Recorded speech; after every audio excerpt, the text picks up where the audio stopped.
पूरे में गंदगी तो हो रही है, सफाई है ही कहाँ।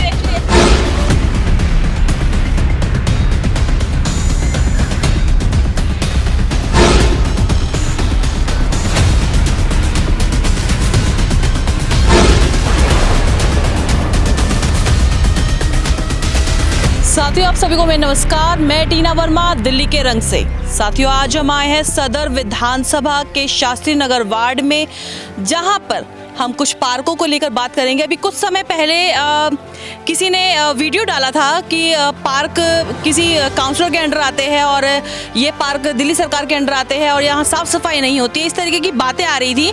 तो इसी को लेकर हमने सोचा क्यों ना यहाँ की जनता से बात की जाए कि जनता को क्या सच्चाई पता है कि ये पार्क आखिर किसके अंडर आते हैं, किसको यहाँ की सफाई करने की जिम्मेवारी है, कौन यहाँ का नेता है, किसको यहाँ आना चाहिए, किसको यहाँ नहीं आना चाहिए। इसके बारे में मैं यहाँ की जनता से बात करूंगी। फिलहाल मैं 56 बीघा पार्क में हूँ। मैं खुद यहाँ की जनता से पूछूंगी कि 56 बीघा पार्क के बारे में उनकी राय क्या है और वो जानते हैं कि ये पार्क किसके अंडर आता है। फिलहाल ये मेरे पीछे देखिए कितनी खूबसूरत यहाँ सफाई हो रखी है।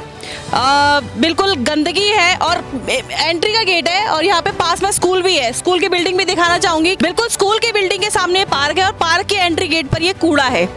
आप इस कूड़े को देख सकते हैं और मैं यहाँ की जनता से पूछूंगी कि यहाँ सफाई लगाने की जिम्मेदारी किसकी है, कौन है यहाँ का नेता, किसको यहाँ आना चाहिए। तो मेरे साथ तो यहाँ पर कुछ लोग जुड़े हुए हैं जिन्होंने मुझे बताया था कि यहाँ पर लगातार देख रहे हैं कि आसपास के ये लोग हैं।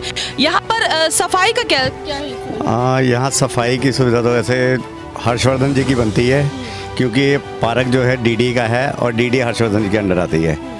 पर पूरे पार्क के अंदर सफाई की व्यवस्था बड़ी अस्त व्यस्त है और वो नज़र भी नहीं आते हर्षवर्धन जी कि यहाँ की तरफ भी देख लें, थोड़ा रुख इधर भी करें। तो यहाँ तो हमने कभी देखा नहीं हर्षवर्धन जी को आते हुए। कब से नहीं देखा आपने? जब से वो कुर्सी पे बैठे तब से नहीं देखा हमने। तो तब से नहीं देखा? हमने नहीं देखा। चुनाव के टाइम तो आते होंगे? हाँ, चुनाव के टाइम जरूर टेबलों पर आते हैं देखने। टेबल पर देखते हैं। बस 56 बीघा जो पार्क है डीडीए का पार्क है। और ये जो डॉक्टर साहब के अंडर में आता है। क्या समझे? पर यहाँ का एक मनोज जिंदल है कोई, वो यूँ कहता है कि ये तो बबीता के राज में आता है। बबीता का तो कोई काम नहीं है। अब ये तो वही पार्टी को बदनाम करने के लिए अपना काम कर रहे हैं कि हमें तो मनोज जिंदल अपना ये चाहता है कि भाई मेरी प्रसिद्धि हो जाए और हर्षवर्धन की बेइज्जती हो जाए। बस यही कर रहे हैं और कुछ ना कर रहे हैं जी। हाँ, अपनी पार्टी की बदनामी कर रहे हैं। वो चाहते हैं कि वो आगे आए, अपने जैसे हमारे हर्षवर्धन जी हैं उनको बदनाम करना चाह रहे हैं। पार्टी में वो हमेशा बगावत पे रहते हैं, हमेशा बगावत पे रहते हैं। वो अपनी बगावत के तेवर दिखा रहे हैं। चाहते हैं कि यहाँ सिर्फ मेरा ही राज होए, अपनी प्रसिद्धि करना चाहते हैं। वहाँ पे डीडी हमेशा सेंट्रल गवर्नमेंट का दिन है। ये हर्षवर्धन जी का एरिया है। वो कभी भी पार्क में नहीं आते, जब इलेक्शन होता तभी नज़र आते हैं। अदरवाइज़ हमने उन्हें कभी इलाके में देखा ही नहीं। यहाँ पे किसी पब्लिक को ये भी नहीं पता होगा उनका ऑफिस कहाँ पर है। बार बार मनोज जिंदल का नाम आ रहा है। अंकल, ये मनोज जिंदल है कौन? अरे मनोज जिंदल अपने आप को मशहूर होना चाहता है और एक पत्रकार है। हमें उसका पता है भाई, ये उसको लेके चलता है। वो पत्रकार ही जो मर्जी कहता रहता है। अच्छा। हाँ, उसका हाँ भाई। तो उस पत्रकार ने भी पता करने की कोशिश नहीं की एक बार कि ये पार्क किसके अंडर आते हैं सारे? वो आता है, बस उसको बताए दे कि ये तो बबीता केस में आता है, बबीता केस में आता है, बदनाम करने के लिए बबीता को। ये मनोज जिंदल आखिर है कौन? मनोज जिंदल एक निर्दलीय है और बीजेपी को बदनाम करता है और ये डीडीए पढ़ता है हर्षवर्धन को और निगम पार्षद को बदनाम करने चाहता है। लेकिन ये पढ़ता है हर्षवर्धन को, लेकिन एक अप टू डेट चैनल वाला है जो ये बनाता है, न्यूज़ जो बनाता है उसको लेके घूमते रहता है Manoj Jindal, up to date वाला को। लेकिन अप टू डेट वाला को जो बेटा है हर नाम, वो बलात्कारी केस में फंसा हुआ है। बलात्कारी केस में फंसा हुआ है, वो तिहाड़ जेल भी गया है। और वो समझे ना, प्रूफ मेरे पास है। हाँ, मेरे पास प्रूफ है। ये देखिए 43,000 तो एटीएम से निकलवाया है और 3 लाख रुपया नगद लिया उससे। लड़की से लिया है। अच्छा। उसको टॉर्चर करता था बराबर। अच्छा। समझे ना, उसको कहीं कहीं होटल बुलाता था, कहीं कहीं बुलाता था। ब्लैक में इतना बड़ा ब्लैक मेलर है अप टू डेट वाला। सारे मकान को फोटो खींच के एक दूसरे को एजेंट को कर के सारे ब्लैक मेलर करता है वो। अच्छा। हाँ, उसका ये काम है अप टू डेट वालों को। हाँ, तो मनोज जिंदल हाँ, मनोज जिंदल उसके साथ घूमते हैं। 56 बीघा पार्क में हूँ। पहले आप ये बताइए कि ये 56 बीघा पार्क किसके अंडर आता है? ये उनके आता है बीजेपी वालों के अंडर में। तो यार क्या साफ सफाई की सुविधा रहती है यार? मैं यहाँ आज ही गंदगी देख रही हूँ। मैं तो बड़ा हो गया, बड़े से मैंने सफाई नहीं देखी अभी तक यहाँ पर। हम यहाँ खेलने आते हैं पार्क के अंदर, यहाँ पर सफाई नहीं दिखती। यहाँ का खत्ता कभी खत्म ही नहीं होता है। तो हर्षवर्धन आते कभी क्षेत्र में, कभी घूमे? मैंने तो देखा ही नहीं है कौन है हर्षवर्धन जी। बस यहाँ पे वो काम करते रहते हैं। बबीता जी जो है थोड़ा बहुत, हम खेलने आते हैं, अब नहीं दिखती बिल्कुल भी साफ सफाई यहाँ पर। हर्षवर्धन का नंबर तक नहीं है? नहीं मैम, हम नहीं जानते। नहीं मैम। जानने को पा रहा है कि ऐसा मनोज जिंदल और कुछ एक पत्रकार है, वो यहाँ पर जो इसके बारे में बता रहे हैं, डीडी के पार्कों में जाकर बता रहे हैं। आखिर ये साबित क्या करना चाहते हैं?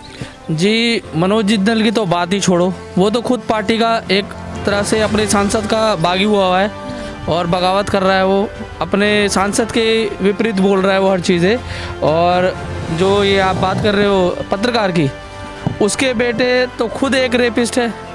बलात्कार के आरोप में उसके ऊपर बसंतपुर थाने में उसके ऊपर केस दर्ज है, क्रिमिनल रिकॉर्ड है उसका। तो ऐसे लोगों से आप क्या उम्मीद कर सकते हो? ऐसे लोग तो हमारे समाज के लिए एक तरह से जंक है और कीड़ा है। तो जो खुद ही कीड़ा है वो क्या औरों का भला कर सकते हैं? ये सिर्फ कंप्लेंट ही लगाते हैं और कंप्लेंट करते हैं। तो देखा जाए तो डीडी की जिम्मेदारी किसकी बनती है आपके हिसाब से? ये हमारे संसदीय क्षेत्र डॉक्टर हर्षवर्धन के अधीन आता है, जो कि डीडीए लैंड जो है वो उनके अंडर ही आती है। ये विधायक और निगम पार्षद के तो अधीन आता ही नहीं है। जो निगम का होगा वो निगम पार्षद के अधीन आएगा एमसीडी का, और विधायक होगा विधायक के अधीन आएगा। डीडीए तो आपको पता ही है कि जो एमपी के अधीन ही आती है। ये उसका एक झूठा प्रोपेगेंडा है। वो जो ये न्यूज़ वाला लेके घूम रहा है, पत्रकार लेके घूम रहा है, सिर्फ ब्लेम गेम खेल रहा है और कुछ नहीं है। कुछ नहीं है। आम जनता को इससे कोई मतलब नहीं है जो ये कर रहा है काम। सफाई होती है? नहीं मैम, यहाँ पे कोई सफाई नहीं है। सब यहाँ पे गंदा पड़ा है। जो हमारी निगम पार्षद जी हैं बहुत अच्छा काम करती हैं, और ये डीडीए के अंदर में आता है। तो ये इनका काम बीजेपी वालों को बनता है, हर्षवर्धन जी का, कि पार्क की सफाई करिए यहाँ पे, और साफ सफाई, यहाँ पे बच्चे खेल भी पाएँ और लोग आके टहल घूम पाएँ। आप देखो ना मैडम, यहाँ पे सफाई है ही कहाँ? देख, बोलने की जरूरत है कि आप भी तो देख रहे हो। यहाँ पर देखो पूरे पार्क में देखो, वो देखो पूरे में गंदगी तो हो रही है। सफाई है ही कहाँ? इसमें हमारे को बताने की बात ही नहीं कोई। देखो पूरे में कूड़ा है। ये बच्चे बीमारी फैलेगी नहीं? ये कितना कूड़ा पड़ा है यहाँ पर भी। पार्क के उधर चारों किसी भी कोने में चलो, सारे में गंदगी फैली पड़ी। पूरे में सारे में ही गंदगी फैली हुई है। अगर मैं बात करूं, यहाँ पे कुछ लोगों ने अभी ऐसा बोला था कि बबीता शर्मा पार्कों की सफाई नहीं कराती है। मनोज जिंदल भी शायद यहाँ आया था, या कुछ और पार्क में भी आएगा जो डीडी के पार्क थे, जो मुझे सुनने में आया है। तो क्या ये सच है कि बबीता शर्मा की जिम्मेदारी होनी चाहिए? बीजेपी वालों की जिम्मेदारी है ना हर्षवर्धन जी की। बबीता जी का क्या होगा यहाँ पे? बबीता जी का नंबर रहता है आपके पास? बबीता जी का नंबर है। और हर्षवर्धन का? नहीं, उनको मैंने देखा ही नहीं है। कौन हर्षवर्धन जी? जानता ही नहीं।